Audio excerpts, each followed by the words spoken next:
নমস্কাৰ ফেচবুক লাইভৰ এই অনুষ্ঠানলৈ মই আপোনালোক সকলোকে আমন্ত্ৰণ কৰিছো মাত্ৰ দুটা সৰু খবৰ দিবলৈ আপোনালোকৰ মাজলৈ আহিছো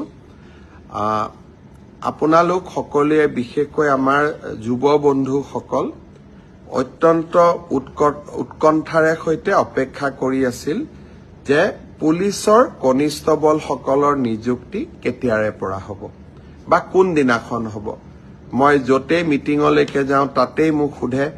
যে মামা আমি পুলিচৰ ইন্টাৰভিউ পাস কৰিলো আমি এপইন্টমেন্ট লেটাৰ কেতিয়া পাম মই আপোনালোকক আজি জনাব খুজিছো যে আপোনালোকৰ উৎকণ্ঠাৰ অন্ত পৰিলে 3 তাৰিখে গুৱাহাটীত আমি আপোনালোকক নিযুক্তি পত্ৰ বিতৰণ কৰিম যিসকলে পুলিচ কনিষ্টবল বা কমান্ডো এবি ইউবি এসআই যিসকলে পৰীক্ষাত উত্তীৰ্ণ হৈছিল সকলোকে আমি 3 তাৰিখে নিযুক্তি পত্ৰ দিম আপোনালোক নিযুক্তি পত্ৰ লবলৈ গুৱাহাটীলৈ আহিব লগত দেউতা মা বা মাৰ এজনক লৈ আহিব কাৰণ আপোনালোকৰ এই সাফল্যৰ দিনটোত লগত দেউতা বা মাক আপোনালোকে লৈ আহিলে তেওঁলোকেও ভাল পাব আৰু আপোনালোকেও আনন্দ অনুভৱ কৰিব মই সকলো মোৰ অতি মৰমৰ ভাগিন সকলক যিসকলে পৰীক্ষাত পাস কৰিছে সকলোকে নহয়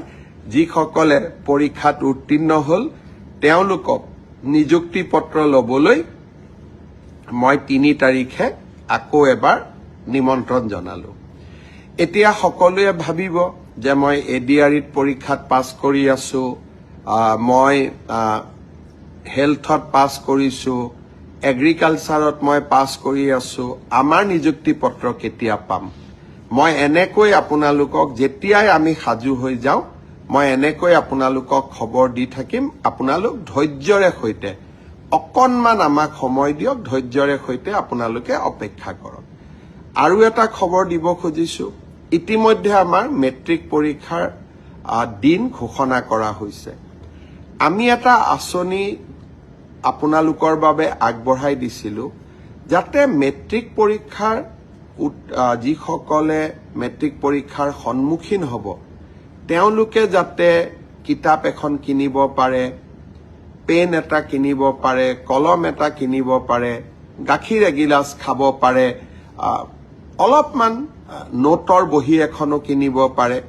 সেইবাবে আমি প্ৰতিশ্ৰুতি দিছিলো যে আপোনালোকক আমি মেট্ৰিক পৰীক্ষা নোহোৱালৈকে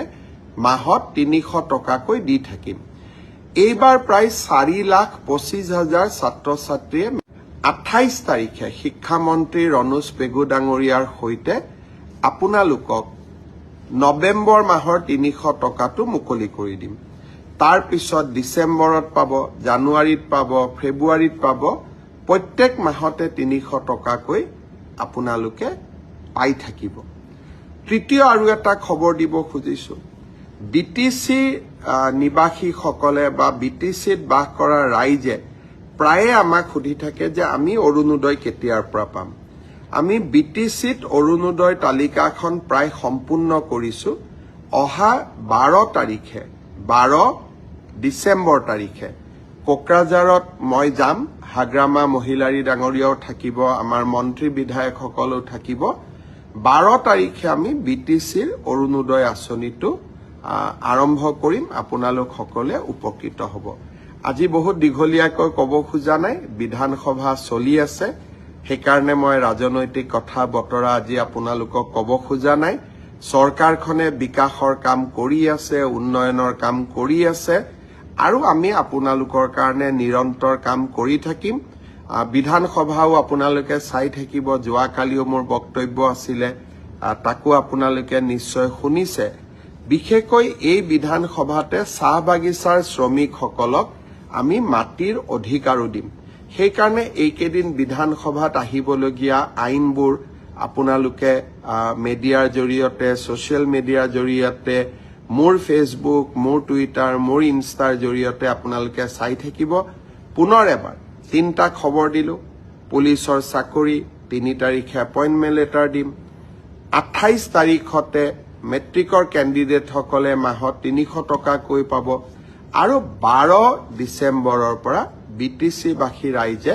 অৰুণোদয় পোৱা